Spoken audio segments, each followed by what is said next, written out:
Hari Hari Bol, Hare Krishna.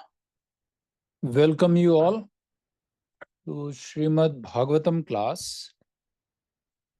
And let's start with prayer.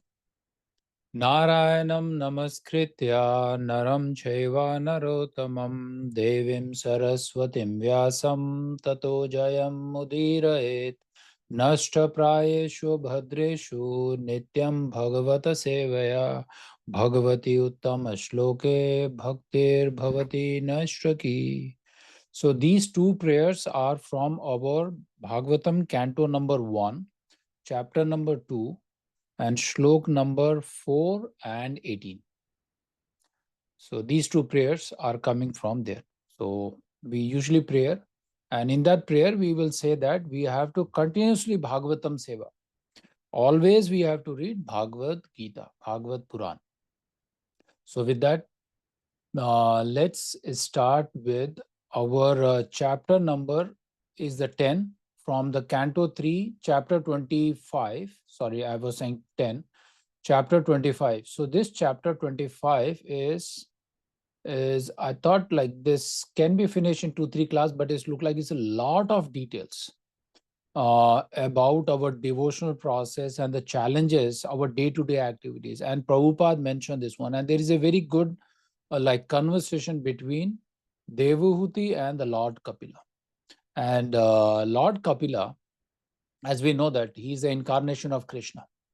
So now my first question, when I was reading this, I like start thinking and connecting with the Bhagavad Gita and all the reference, whatever the Prabhupada mentioned.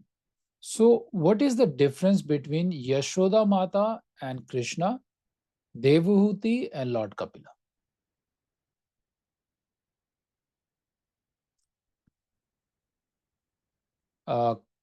Anyone? I think the mood or mode, mood, I think, in which they were interacting is different. I mean, I don't think anywhere I've seen or heard Krishna giving direct knowledge to Yashodama. He gave glimpses of his personality, his truth, I guess. But he did not sit with Yashodamaya and gave like the philosophical knowledge. Yeah, that's a good point. He didn't give, so everyone knows that he didn't give knowledge to Yashoda Mata. So, and Lord Kapila gave the knowledge. So there is another key points. Anything related with the bhav? Yeah, Madhurya Bhav. Right? So Madhurya bhav, that is the one. But don't you think that Devahuti has the Madhurya bhav? I think it was more Guru Shishya. Maybe. Yeah, Guru Shishya.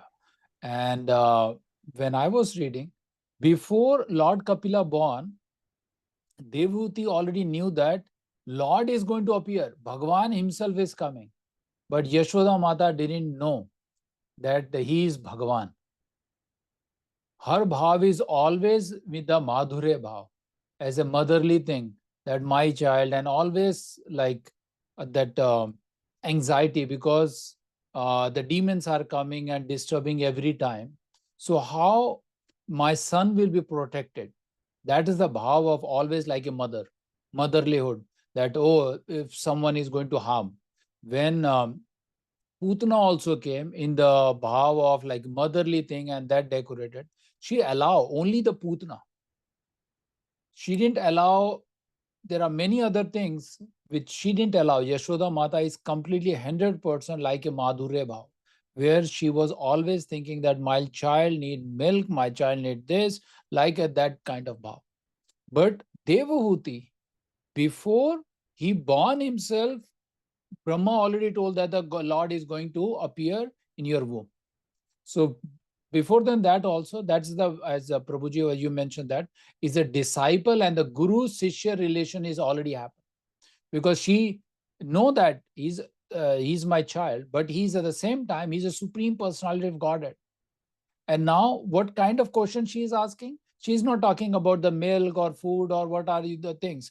Now she is trying to resolve her own materialistic challenges and those problems. That, okay, can you tell me about this one so that I will come out of this illusion? So her questions, she asked 3 or 4 questions in this entire chapter. So we will go more deeper into the each questions, because that's what I was in the beginning, I was telling. This chapter is, I have lot of details, and we need to read their purport also. Prabhupada mentioned so much of the very detailed things. So I don't want to skip and give one-line answer. So we will try to go much deeper in this particular chapter, because this is the glories of the devotional service. And what the questions Devahūti is asking is literally in the material world, we should be asking our guru, our senior acharyas, or we need to inquire about these things. When now she knows that Supreme is the person and I am the mother, she should be like, she should be worryless. Now, okay, I don't want to worry because now my son is the Supreme. Why I have to worry? But she is saying that please remove all my anxiety, all my difficulties, all my illusion. Please give me these things, right? Explain those things. And she was talking about the different limbs of all the different yogas, and the Lord Kapila will explain all the details.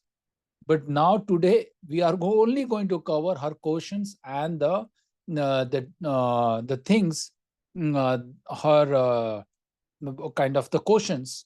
We will clarify that what she really wants, right? So let's start from the shloka 7, but I want to recap the previous couple of shlokas which we read in our last class. So start from Sutta Goswami, shlok number 4. What is the Sutta? We already read 4th also, but I want to just recap so that we will go much deeper into the from shloka number 7.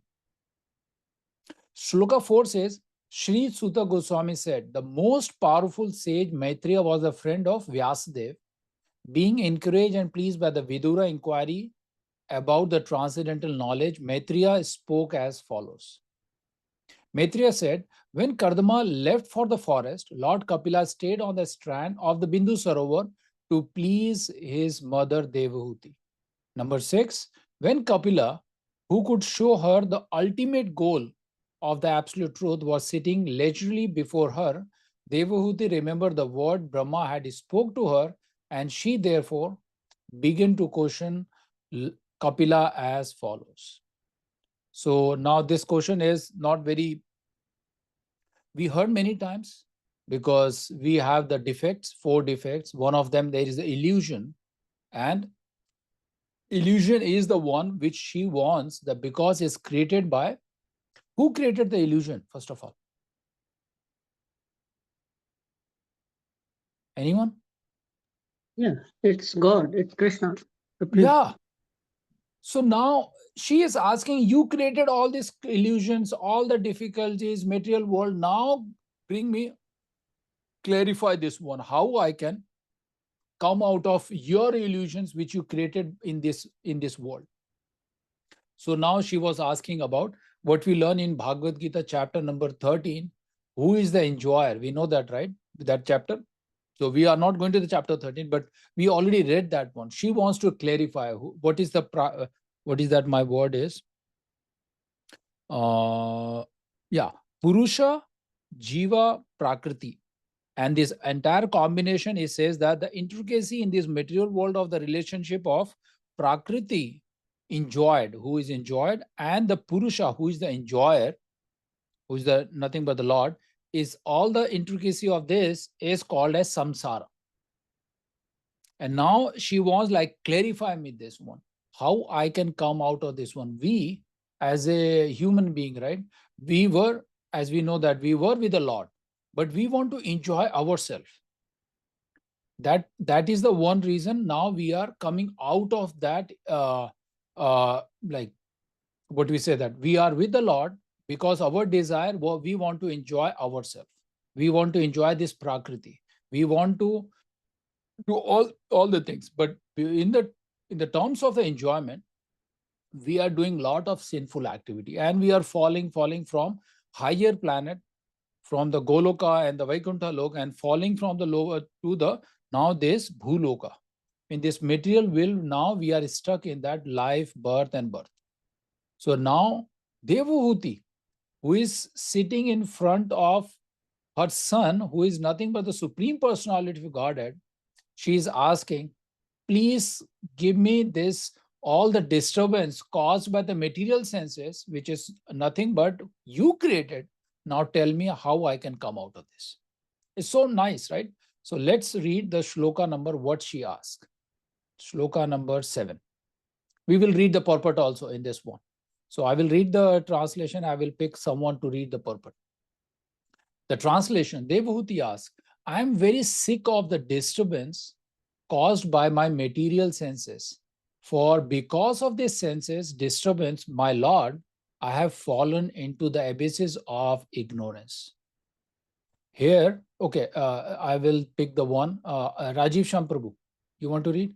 I will go with the video, whoever has the video first. Yes. Sure, Prabhu. Purport by Srila Prabhupada.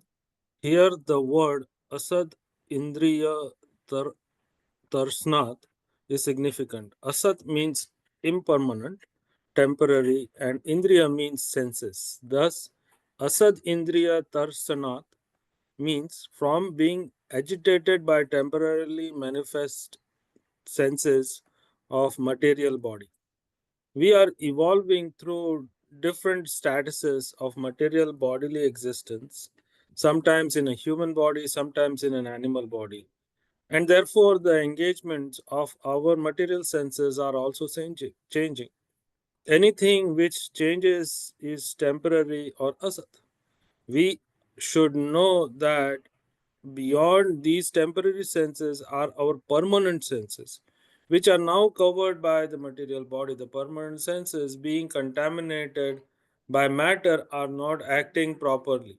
Devotional service, therefore, involves freeing the senses from this contamination. When the contamination is completely removed and the senses act in pure, unalloyed Krishna consciousness, we have reached Sad Indriya or eternal sensory activities. Eternal sensory activities are called devotional service, whereas the temporary sensory activities are called sense gratification. Unless one becomes tired of material sense gratification, there is no opportunity to hear the transcendental messages from a person like Kapila. Devahuti expressed that she was tired. Now that her husband had left home, she wanted to get relief by hearing the instructions of Lord Kapila. Thank you, Yes, Prabhu. Prabhuji. Any thoughts on this one? What really Prabhupada wants to tell? So, Prabhupada is, I guess, the one thing that I take away from this particular purport is like he's trying to, this verse talks about senses. So, he's trying to delineate the differences between uh, material senses, which are temporary, and are related to our physical body. So today I have in a human body, tomorrow it could be a dog body. So the senses will actually interact differently.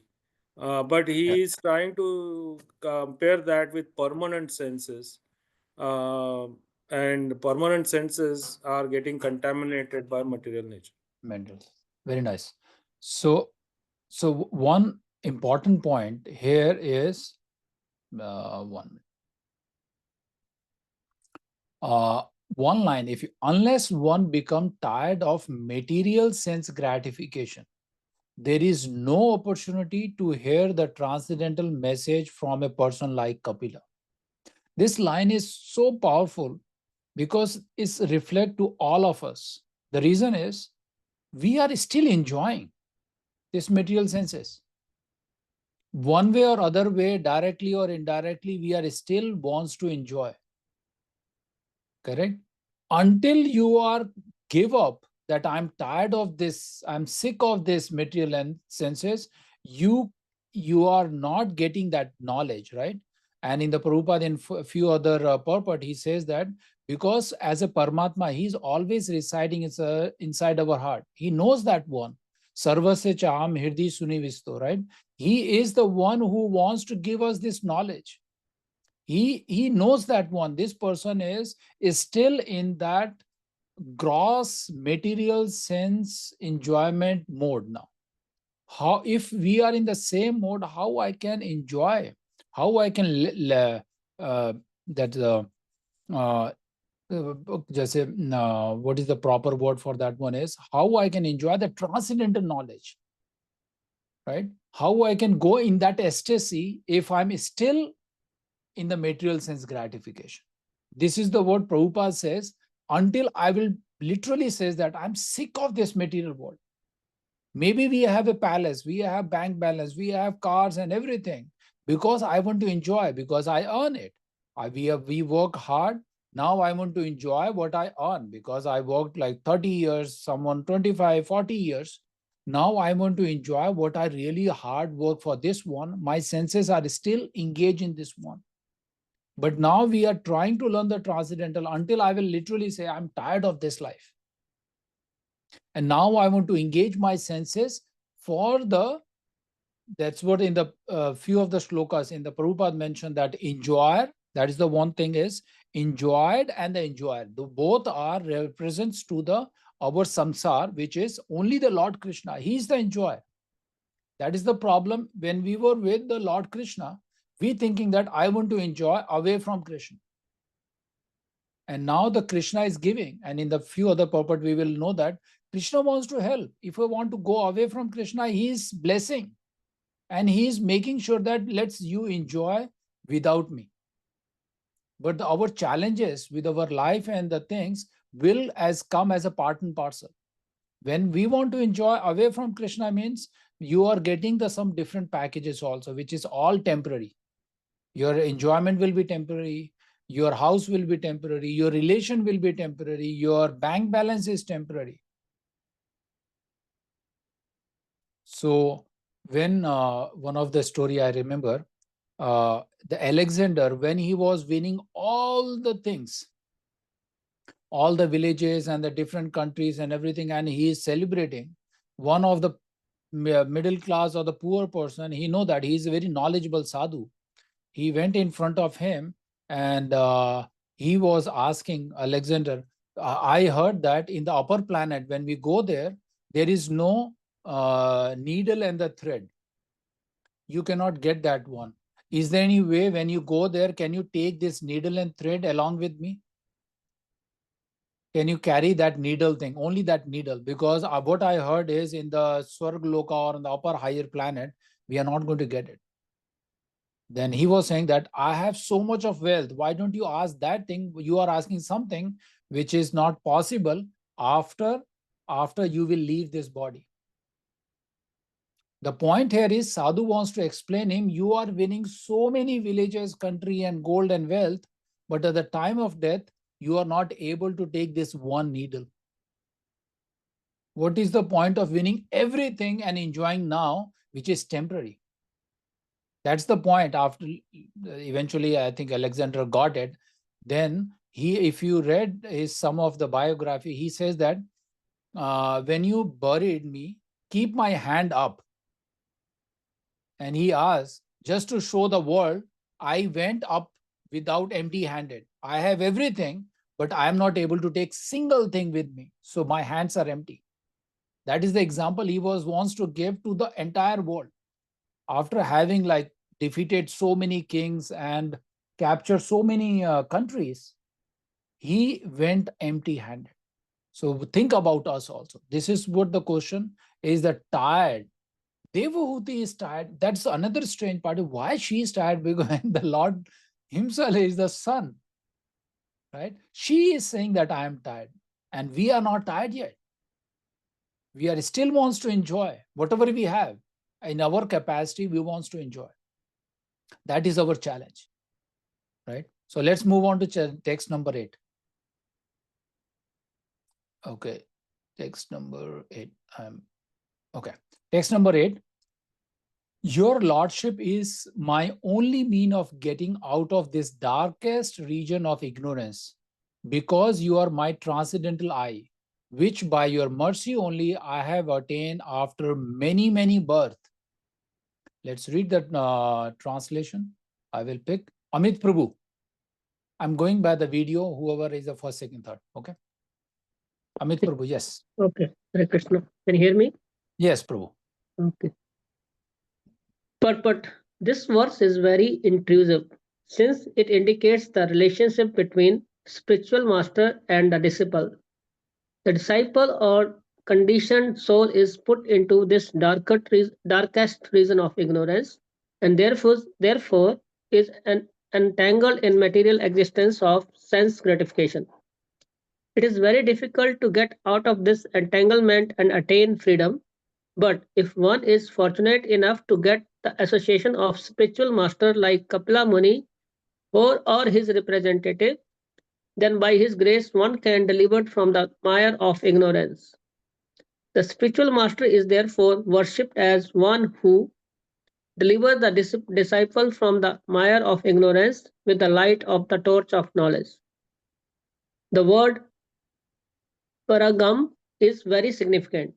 Paragam refers to one who can take the disciple to other side. This side is conditioned life, the other side is life of freedom. The spiritual master takes the disciple to the other side by opening his eyes with knowledge. We are suffering simply because of ignorance.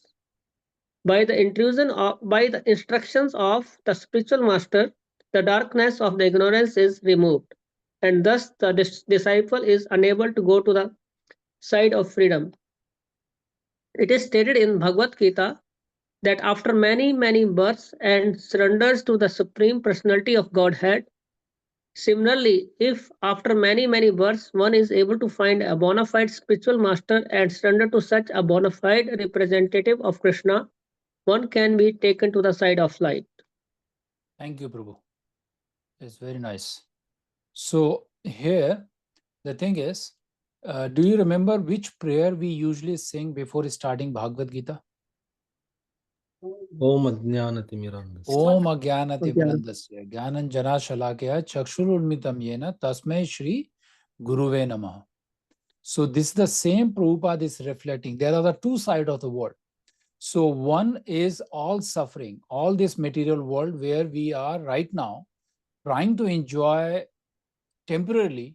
And now the other side is who can take us? Only the spiritual master. And Prabhupada says that after many births, you will get the bona fide spiritual master. So now we are getting this opportunity in this birth also, right now, is all because of the associations, whatever we did or some pious activity we did in our previous life. Now in this life, we are getting this sadhu sangha with this association of all the elevated, like our Siksha teacher, our Guru Maharaj, and many other disciple of Prabhupada and Prabhupada, right? So this is not like just accidentally happen, oh, I went to this place and I got it. You already did so much of pious thing, which give this privilege now to get into this, the mode of like getting into the Guru and getting the knowledge from the Guru, correct? And the Guru is the only one. What she's saying that you are my spiritual and the transcendental eyes. Devahūti is saying, because Devahūti is seeing the Supreme Personality of Godhead in front of her eyes. So now that darkness, which we read in our prayers, the darkness is only be eliminated only by the spiritual master or the Supreme Lord. Now she is fortunate, Arjuna was fortunate that they are able to have one-on-one conversation and darshan of the Supreme Personality. But our Shaktavesha avatar, like Srila Prabhupada and all the Guru Maharaj, so they are like Shaktavesha avatar, they are appearing in this planet to take us away from this Dukhalyam to the spiritual world. Now, similarly, Devahūti is requesting, please open my eyes, open with the transcendental knowledge and remove my all illusions. Very nice. So let's move on to the next shloka, if time allows. Yeah, we have time. Okay, number 9, you are the Supreme Personality of Godhead, the origin and the Supreme Lord of all living entity. You have arisen to disseminate the rays of the sun in order to dissipate the darkness of the ignorance of the universe. Very nice. So Okay, Prasanna Mataji, I thought before. Okay, Ritika Mataji, you want to read? Purport.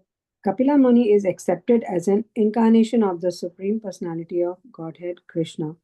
Here, the word Adya means the origin of all living entities, and Pumsham Ishvaraha means the Lord Ishvara of the living entities. Ishvaraha Param Krishna, Kapil Ishvara Param Krishna.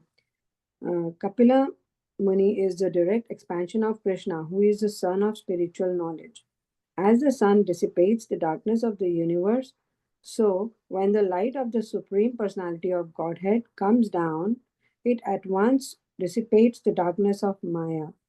We have our eyes, but without the light of the sun, our eyes are of no value. Similarly, without the light of the Supreme Lord, or without the divine grace of the spiritual master, one cannot see things as they are. Very nice. Krishna. Thank you, Mataji. Very So here again is continuations from the previous one, right? Without the spiritual master, we cannot see the truth. We cannot understand that absolute truth, which we heard in our Bhagavad Gita also. That is important point. We heard many times the sun example, that because that dissipate whenever you have eyes, you are, when you enter into the dark room, if there is no light, your eyes are no use. That's what the example. And many time happens when we preach to the people, they say, do you have Bhagavad Gita? Most of the our part of the world, like India, they say, yeah, we have it, we know that one. But really, after understanding from our guru and the parampara, those people, they read Bhagavad Gita, but they don't know the exact understanding of the Bhagavad Gita also. We come across this example many times when we preach, right? People will by default say, yeah, I have Bhagavad Gita, I know Bhagavad Gita. That is the typical response. But here is clearly says that you cannot see the things as they are without a spiritual master. Prabhupada repeated this one many times, that we have to have spiritual bona fide guru. Then only we can understand exactly understanding the absolute truth and meaning of the Bhagavan. Very nice. So let's go to one more shloka, and I say, oh, Karthik back in our video now. Okay, Karthik Prabhu. I saw Pankaj Prabhu before. So video is keep on changing. So excuse me, I thought I will ask Pankaj Prabhu. Yes, Karthik Prabhu. Pankaj disable. Okay. Yes, Karthik Prabhu. Yeah, translation. And Now, yes, translation, you all three, if you are there, you can split. They are pretty big purport. Yes? Yes, Prabhu. Go ahead. now be pleased, my Lord, to dispel my great delusion. Due to my feelings of false ego, I have engaged by your Maya and have identified myself with the body and consequently bodily relationships. Purport. The false ego of identifying one's body and one's self, of claiming things possessed in relationship with the body is called Maya. In Bhagavad Gita, 15th chapter, the Lord says, I am sitting in everyone's heart, and from me come everyone's remembrance and forgetfulness. Devahūti has stated that false identification of the body with self and attachment of or possessions in relationships to the body are also under the direction of the Lord. Does this mean that Lord discriminates by engaging one in his devotional service and the other in sense gratification? If that were true, it would be an incongruity of on the part of the Supreme Lord. But that is not actual fact. As soon as the living entity forgets his real constitutional position of servantship of the Lord and wants instead to enjoy himself by sense gratification, he is captured by Maya. This capture by Maya is a consciousness of false identification with the body and attachment to the possessions of the body. These are activities of Maya, and since Maya is also an agent of the Lord, it is indirectly the action of the Lord. The Lord is merciful. If anyone wants to forget him and enjoy the material world, he gives him with full facility. He gives him full facility, not directly, but through the agency of his material potency Maya. Therefore, since the material potency of the Lord's energy indirectly is the Lord gives who gives the facility to forget him, Devahūti therefore said, My engagement in this sense gratification was also due to you. Now kindly get me free from this entanglement. Very nice. Who is the next? Ishvara is reading. By the grace of the Lord, one is allowed to enjoy this material world, but when one is disgusted with material enjoyment and is frustrated, and when one sincerely surrenders unto the lotus feet of the Lord, then the Lord is so kind that he frees one from entanglement. Krishna says, therefore, in Bhagavad Gita, first of all surrender, and then I will take charge of you and free you from all reactions of sinful activities. Sinful activities are those activities performed in forgetfulness of our relationship with the Lord. In this material world, activities for material enjoyment are considered to be pious, which are considered to be pious are also sinful. For example, one sometimes gives something in charity to a needy person with the view to getting back the money 4 times increase. Nishit currently lead that lecture. Okay. Giving with the purpose of gaining something is called charity in the mode of passion. Everything done here is done in the modes of material nature, and therefore all activities but service to the Lord are sinful. Because of sinful activities, we become attracted by the illusion of material attachment. We think, I am this body. I think of the body as myself and of bodily possessions as mine. Devotee requested Lord Krishna to prepare for that false identity. Very nice. Thank you. Thank you, Anish, Kirtana, and Kartik Prabhu. So here, if you read the Prabhupada purport, it's very clearly mentioned. If we want to enjoy this material world, what Krishna is saying, he will give the all kind of facilities. This is the one time kind of like an entanglement. If you want to go away from the Krishna, then he will provide that facility so that you can enjoy and forget me. If we want to engage ourselves, then sarvasya chaha mirdi suni vastu. Because he's sitting in his everyone hearts, and then he will give you the remembrance and the forgetfulness. So both of the things is there. Now, if you read the translation thing, what Devahūti say, I have been engaged by your Maya. You see? So Devahūti is directly telling her son that this Maya is created by you. And in that, I'm completely entangled and I'm identifying myself by this body. And I'm building that bodily relationship now. So now I want to come out of these delusions. Please help me.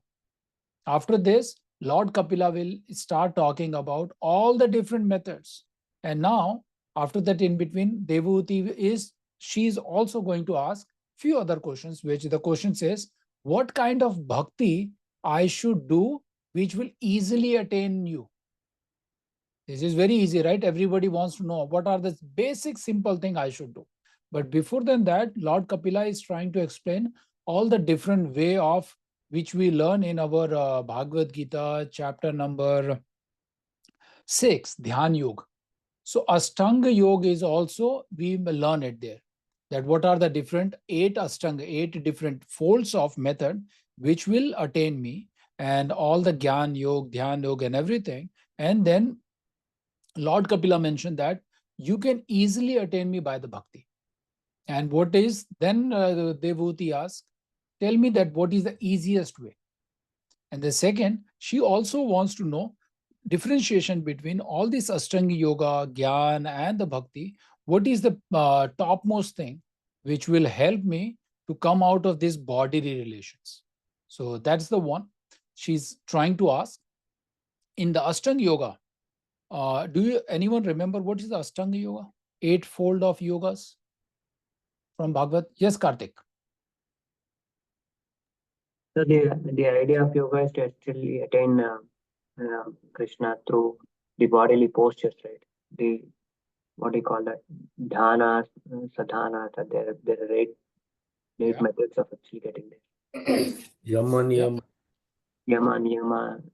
Yeah, Yama, Niyama, Asana, Pranama, Pratahara, Dharana, Dhyana, and then Samadhi.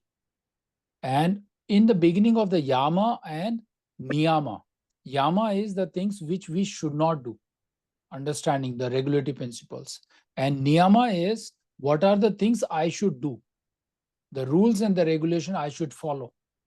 And then asana is, because Ashtanga yoga is the meditation process. So then asana is, what is the postures when I'm meditating on the Lord, what postures I should follow. So which we already read in Dhyan Yoga chapter, where Krishna was explaining that if you want to achieve me, then this is the do's and don'ts, and then asana. And then he was mentioning about the pranam, which we do, anulom, vilom, and all the different 7 pranams, right? So those, controlling your breath, when you meditate, you should fully control. And pratyahara. So how to control my sense objects. And then dharana is fixing the mind on the Supreme Lord, his form, his personality, his leelas. When you set up, like, you don't do the things which is not recommended in the Shastra, like regulative principle, and the things which you follow. What are the things we eat, like etiquettes, right? Those etiquettes we need to follow in our house or temple or Vrindavan. So those etiquette, what is mentioned by our Acharya, especially the Rupa Goswami mentioned in Nectar of Devotion. Like, if any Brahmanas or Brahmachari or any Grastha life, what are the etiquette? Etiquette like appears in front of other devotees, etiquette to preach others. So those are the etiquettes we need to follow. And then when you are meditating, controlling your breath, then how you should do. And then fixing your mind and then meditating at the Lord. And the last is samadhi, at the completely absorption. You are completely like self identified yourself, that I am not this body, I am only the super soul, and I am the das kind of mentality. That meditation, these 8 folds is called as Ashtanga Yoga. But is that recommended for us? We can take it. There is do's and don'ts and few things, but it's very, very difficult, because one of the posture is controlling your breath, and 24/7, like meditation, many days and years you have to perform to literally like pleasing the Lord. It's very, very difficult. That was the Lord Kapila is telling to Devahuti Mataji. But what she was asking now, okay, tell me what is the easiest way of bhakti also. Now she's coming to the point, okay, tell me that thing, so that I will come out of this bodily concept. I should not be recognized myself that I am the daughter of Swambhav, Manu, I am a Devahuti, beautiful, this or that. Everything is the bodily related thing.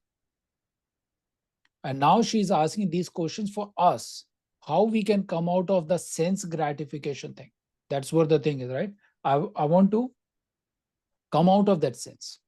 So now I want to stop here. The reason is because these are the questions, and I would ask everyone, please read these 4-5 shlokas. It's very nice, because these reflects our conditions in this material world. And then next week, we will learn more detail about this yoga system and jnana part, dhyana part, and the bhakti part, which we will learn. But the Lord Kapila teaching is little different. He wants to more practical way, which he is telling to her mother, and who is identified the bodily thing, and she wants to come out of this delusion. Okay. So with that, I will pause my recording. Any questions, anything? Please. But if you don't, I have few things. Okay, I will pause later. But if you don't have any questions, I want to tell one story which Prabhupada mentioned to his devotees, his direct disciple, and who become a sannyasi. And now they were diverting from their regulative principles, their regular duties. And now Prabhupada, and they go and meet the Prabhupada. Prabhupada know that they are not following the 100%. There are only few of them. When I was reading the Prabhupada, one of the book, and Prabhupada gave very nice examples. The example we already heard many times. That Birbal and Akbar Birbal ki khichdi. Anyone know that story? Prabhupada gave in the different version, but giving the same example to tell indirectly to those disciples who took the sannyas. What happened? He was telling, he is not mentioning about the Birbal or that story there, not bringing the name of the Birbal or Akbal. He was saying that there was one rich person, rich merchant, and he has the one servant, and that village or that town, one yogi or sadhu came to that village. Prabhupada is telling this story in his lecture to give that example who are diverting from their commitment, what they did, that I took the sannyas. So now they are not like a fully devotion thing, but he wants to clarify what is the importance of taking the vow for us also who are initiated or who are already encouraged to go and take the guru. So once you take the vow, and then if you are divert, that's where this message is coming from Prabhupada. So when he was telling this story, and there was one Sadhu Baba came to that village, and he claiming that I have some kind of power, I can be in the pond for entire night. It was a very cold night, and he said that I can go inside that pond and stay for their entire night without any heat or anything. I will just go without any dress and stay there.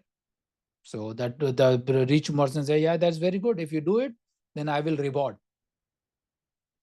So that sadhu went into that one. Everyone is watching, the rich man and the servant, and he went inside and he's standing there. And that rich person and the sadhu, they back to their house, and they were watching from there that he's still there. And the next day morning, they went and saw that, oh, that he was still standing there. He's doing that sadhana. Nothing impacted to him. And finally, when he came out, then one of us, the rich person friend, saw that there is a light in the far. The light was that light of the big floodlight, right? Kind of thing. They saw that one, and maybe that time there was no floodlight, but there was some light. And he said, might be he is using that energy to make himself warm. So it's kind of cheating. You should not reward him now. Who is this person? Is the friend of that rich person. And the rich person promised that I'm going to give you the reward. And then the rich guy, he thinking, oh, you cheated because there was a light and you took the energy from that light. And now, because you survive entire night in that cold weather. So he didn't give any reward to him, and then he left. And now, anyone remember what happened after this? Yeah, I think this case comes to Birbal.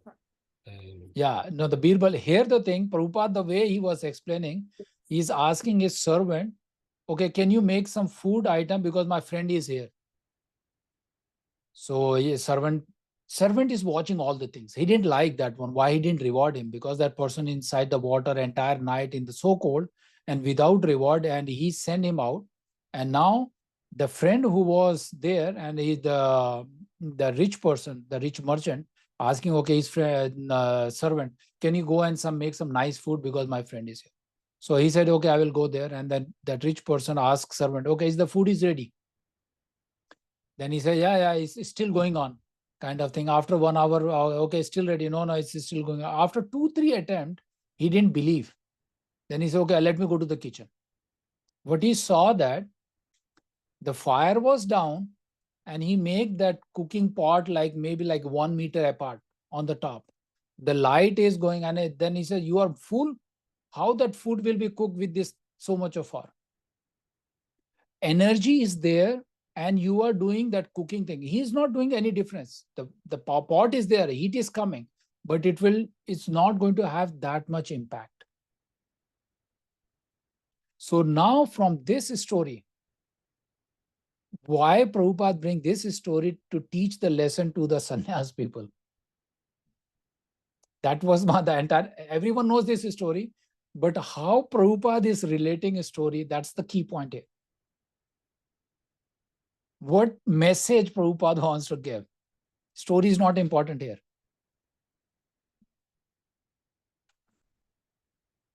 Anyone? come closer to the source, which is basically Krishna, only then things will change. Very close. Yeah, yes, Parthapriya Prabhu. Yeah, that's you should be close. Yeah. Yeah. Source is our Krishna, source is our method.